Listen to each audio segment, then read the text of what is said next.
छत्रपती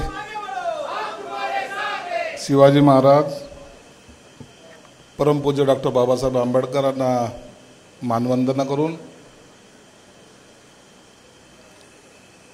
आजच्या या नूतन वास्तूच्या उद्घाटनासाठी उपस्थित माझे सहकारी मंत्री माधुरीताई मिसाळ, आमदार तुकाराम काते, ज्यांनी आता मार्गदर्शन करून गेले ते माननीय मंत्री आशिष शेलार,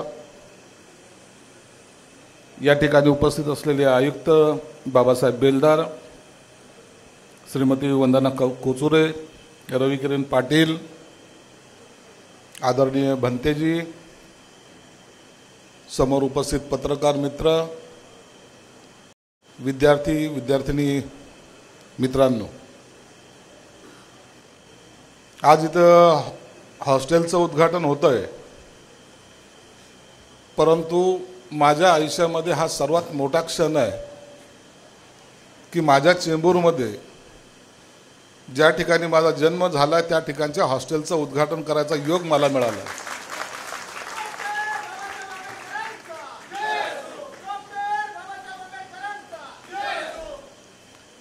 कधी काळी या चेंबूरच्या लालडोंगरमध्ये जन्म झालेला हा संजय शिरसाट या ठिकाणी 1000 मुलांच्या वसतिगृहाचं उद्घाटन करतोय, हा एक वेगळा अनुभव आहे। आणि हा अनुभव मला वाटतं प्रत्येकाच्या नशिबी नसतो। माधुरीताई, मी 2-3 महिन्यापूर्वी आलो होतो, या हॉस्टेलची पाहणी करायला आलो होतो आणि हॉस्टेलच्या पाहणी करत असताना काही गोष्टी मला आवर्जून त्या ठिकाणी खटकल्या। मी अधिकाऱ्यांना सूचना केली की हे सर्व झालं पाहिजे, नीट झालं पाहिजे। काही टाइम त्यांनी मला मागितला म्हणून हा लेट झालेला कार्यक्रम आहे। आजही हे उद्घाटन होतं, तर या उद्घाटनासाठी कालच आमचे आयुक्त बेलदार साहेब काल रात्री येऊन गेले। त्यांना माहिती की संजय शिरसाट ज्या कार्यक्रमाला जातो तर त्या ठिकाणचं असलेलं जर काही त्यांच्या नजरेत आलं तर हा माणूस काही सोडणार नाही। तरी त्यांनी मला बारीक एक गोष्ट सांगितली, साहेब वॉश बेसिनमध्ये माती होती बरं का, म्हणजे हा धुण्याच्या ह्या वॉश बेसिनमध्ये सुद्धा काही ठिकाणी माती अडकली होती, त्यांनी मला आवर्जून सांगितलं। ती मी रात्री काढून घेतली। एखादं हॉस्टेल निर्माण करणं याचा अर्थ काय होतो हेच काही लोकांना आणखीन कळालेलं नाही।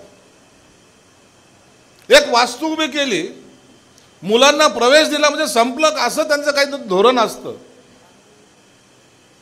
मी याच्याकडे फार भावनिक दृष्टिकोनातून पाहतो। माधुरीताई, आमच्या घरामध्ये आम्ही 5 भाऊ, 1 बहीण, आई वडील, आणि घर फार मोठं होतं, 10 बाय 15चं। आता विचार करा, 10 बाय 15च्या घरामध्ये झोपायचं, 5 भाऊ, 1 बहीण आणि आई वडील, त्याच्यातच इस्टो, त्याच्यातच शेगडी, त्याच्यातच त्या वदड्या, आणि त्याच्यामध्ये या आता कसं शिकायचं, कसं अभ्यास कोणी करायचं? तर माझ्यापेक्षा 2 नंबर छोटा तो म्हणे मला भाऊ काही असं मला इंजिनियर व्हायचं। आता इंजिनियर व्हायचं तर अभ्यास करावा लागेल, अभ्यास करायला जागा कुठे आहे? आमच्याकडे गव्हर्नमेंट इंजिनिअरिंग कॉलेज आहे संभाजीनगरला, त्याच्यामध्ये त्याचा नंबरही लागला, पण अभ्यास करायचा कसा आणि कुठं? तर त्या काळामध्ये आमच्या स्वभावानुसार आम्ही काही प्रयत्न केले। मी स्वभावानुसार असं यासाठी म्हणतो की तुम्ही मला आताच बोलणार आहे असं समजू नका। त्या काळातही आम्ही आमची थोडीशी आयडिया दाखवली आणि आमच्या त्या भावाला त्या हॉस्टेलमध्ये प्रवेश घेतला, संत तुकाराम हॉस्टेलमध्ये।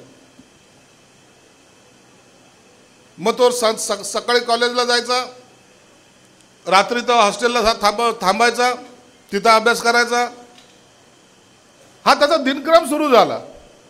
आज तुमच्या माहितीसह सांगतो, तो संभाजीनगर महानगरपालिकेमध्ये एक्झिक्युटिव्ह इंजिनियर आहे. एका घरातला माणूस ज्याला फक्त शिक्षणाची ओढ आहे, ज्याला शिक्षण घेऊशी वाटतं, त्याला जर संधी दिली तर काय होईल. आणि तीच कल्पना घेऊन मी जेव्हा मंत्री झालो त्या टायमाला सगळ्याला सांगितलं की मला तुम्ही आमदारांना माझ्या सगळ्याला सांगितलं की बाबा तुम्ही रस्त्यासाठी पैसे मागू नका, नाल्यासाठी पैसे मागू नका, मागायचे तर हॉस्टेलसाठी पैसे मागा, पैसे मी तुम्हाला द्यायला तयार आहे. कालच माझ्या विभागाची आढावा बैठक घेतली. माधुरीताई, आपल्याला 120 हॉस्टेल निर्माण करायचे आहेत, प्रस्ताव माझ्याकडे फक्त 40 आले. सगळ्याला सांगू नये. 120 जर हॉस्टेल निर्माण झाले तर जवळपास 25,000 विद्यार्थी तिथं शिकले जाईल, त्यांना ऍडमिशन मिळेल. आजही आमच्याकडे अशा पत्र येतात, आमदाराचे पत्र येतात की आमच्या या मुलाला या या वसतिगृहामध्ये ऍडमिशन द्या, त्यासाठी तुमचं शिफारस पत्र पाहिजे. ही परिस्थिती आहे. मी त्या वरळीच्या हॉस्टेलला गेलो, मुला मुलींच्या हॉस्टेलला. मुली एकीकडे राहतात, मुलं एकीकडे राहतात. साधी मागणी होती त्यांची, साधी. साहेब, आम्हाला जर इथं जर कॉम्प्युटर दिलं किंवा आम्हाला लॅपटॉप जर दिलं तर आम्हाला अभ्यास करता येईल, आम्ही चांगलं या ठिकाणी काहीतरी करू शकू, आम्हाला जे काही त्याच्यातून शिकता येईल ते शिकता येईल. डिपार्टमेंटकडे जायचं, फाईल फिरवायची, हे करायचं ते करायचं. हर्षदीप कांबळे माझ्याबरोबर होते. आम्ही दुसऱ्या दिवशी 10 लॅपटॉप घेतले आणि त्यांना ताबडतोब देऊन टाकले. ते आमच्या स्वतःच्या पैशानं, डिपार्टमेंटच्या पैशाने नाही, स्वतःच्या पैशाने दिले. आणि मग त्या आनंदामध्ये त्या मुलींना, त्या मुलांना एवढा आनंद झाला. अरे, आम्ही लाखो रुपये खर्च करतो, आमच्या डिपार्टमेंटमध्ये इतके पैसे आम्ही खर्च करतो, आणि त्याचा जर आउटपुट मिळत नसेल तर उपयोग काय त्याचा. मला 120 हॉस्टेल या महाराष्ट्रामध्ये तयार करायचे आणि तो 1 वर्षाच्या आतमध्ये करून दाखवेल एवढा शब्द निश्चित आहे. काल कॅबिनेटमध्ये एक विषय आला होता, माधुरीताई. आपल्याकडे कर्मचाऱ्याने एखादं आंदोलन केलं तर तातडीने त्याची दखल घेतली जाते, कारण की कर्मचाऱ्याने केलेलं आंदोलन दुसऱ्या दिवशी तो स्ट्राईकवर जाईल, काम बंद पडेल, मग काय होईल, मग असं होईल तसं होईल. 5वा वेतन आयोग, 6वा वेतन आयोग, 7वा वेतन आयोग, 8वा वेतन आयोग, 9वा वेतन आयोग, किती आयोग आहे हेच मला माहीत नाही. परंतु या विद्यार्थ्यांना जे काही पहिलं मिळत होतं ते मानधन किंवा स्वाधार योजनेमध्ये मिळणारा जे काही अनुदान आहे ते आजही वाढलेलं नाही आहे. त्याच ठिकाणी एक विचार करा, स्वाधार योजनेमध्ये आपण 6,000 रुपये देतो.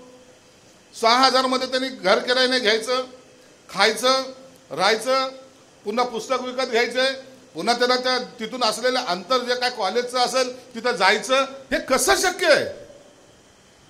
हे कसं शक्य होऊ शकतं? यासाठी विद्यार्थ्यांना सांगतो, तुम्ही चिंता करू नका, तुम्ही फक्त अभ्यास करा. मला एकच पाहिजे की माझ्या हॉस्टेलचा विद्यार्थी हा टॉपर असला पाहिजे. पैशाची चिंता तुम्ही करू नका.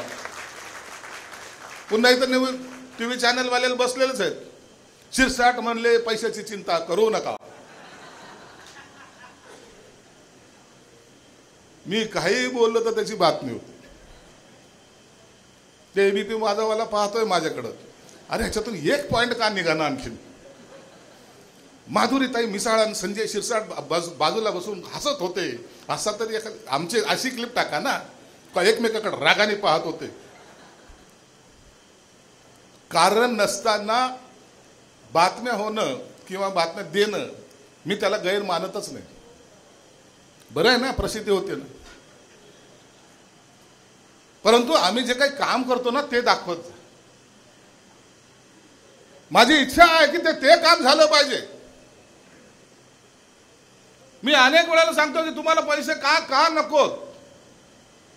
मी महाडच्या चौदार तळ्याला गेलो, यावर्षी तिकडे जाऊन आलो. बाबासाहेबांनी केलेला सत्याग्रह ज्या ठिकाणी केला त्या चौदार तळ्याकडे गेलो. मला वाटले चौदार तळे म्हणजे काहीतरी विशेष असेल. भाऊसाहेब, तिथं सगळं हिरवं पाणी होतं, शेवाळ आलेलं पाणी होतं तिथं. म्हणजे ते पाणी हातातही घेऊ शकत नाही, परंतु लाखो लोक तिथं जाऊन नमन करतात आणि ते पाणी सुद्धा आपण हातात घेऊ शकत नाही, अशी परिस्थिती होती. तातडीने आमच्या भरत गोगावलेला सांगितलं काही असेल, पुढच्या वर्षी जर माडच्या 14 तळ्याला इकडून कोणी गेलं ते पाणी पिण्यासारखं स्वच्छ झालं पाहिजे, 10 कोटीचा निधी ताबडतोब त्याला मंजूर केला. या हॉस्टेलसाठी 1200 कोटी रुपये आपण ठेवलेत. हे हॉस्टेल आज पूर्ण झालं, परिपूर्ण नाहीये. मी कोचुरेंना सुद्धा सांगा, काही कमी पडत असेल पैसे तर सांगा, परंतु कोणत्याही गोष्टीमुळे जर माझा विद्यार्थी जर दुखी झाला, जेवणाच्या टेस्टमध्ये जर काही फरक पडला, एखादा विद्यार्थी जर आजारी पडला, एखाद्याला जर वांट्या झाल्या, तर समजायचं की तुमची नोकरी धोक्यात आहे, हे नक्कीच आहे. मला तर वाटतं कधी कधी असं कंपल्सरी केलं पाहिजे, दुपारचं जेवण विद्यार्थ्याबरोबर उपायुक्तांनी जेवलं पाहिजे. चव तरी कळेल ना, चव कळायला पाहिजे ना. आमचा काळ गेला, तो पहिल्याचा काळ वेगळा होता. आम्हाला रात्रीच्या शिळ्या भाकरी सकाळी चुरल्या, त्याच्यात गुळ टाकलं, थोडा दूध टाकलं की आम्ही खाऊन जायचो. त्या टायमाला आम्हाला हॉस्टेल काय चीज होती ते माहिती नव्हतं ना. परंतु आता ज्या हॉस्टेलमध्ये आपण लाखो रुपये जे खर्च करतो, करोडो रुपये खर्च करतो, त्या टायमाला त्या लोकांना जेवण चांगलं नसावं.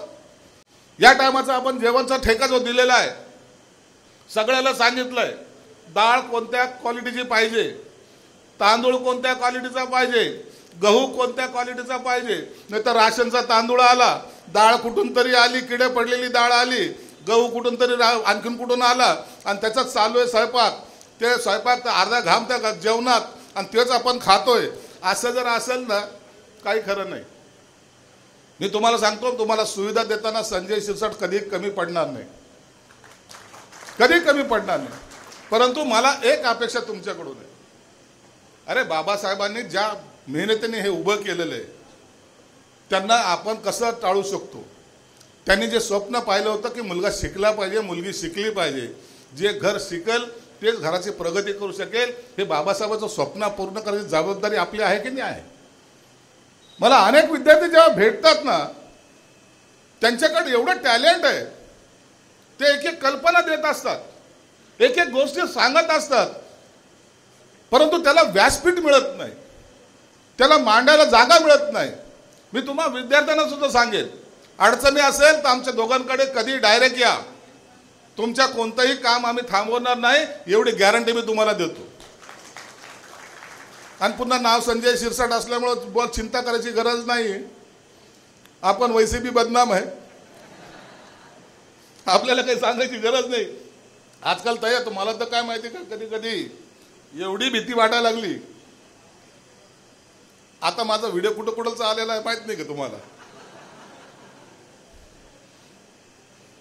आता अशी भीती वाटायला लागली, तुम्ही आता माझ्या घरी येणं, कार्यकर्ता असो का मित्र असो का कोणी असो, बिलकुल बंद.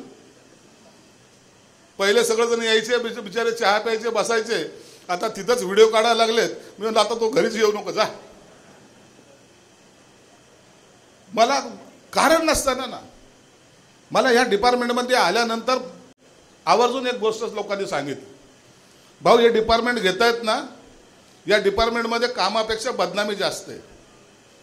या ठिकाणी तुमच्यावर आरोप केले जातील, या ठिकाणी तुम्ही भ्रष्टाचार केला असं म्हणलं जाईल, या ठिकाणी तुम्हाला काम करायला अडचणी येतील, आणि तुम्ही अपयशी मंत्री आहात, हा ठप्पा तुमच्यावर एकदा मारला जाईल.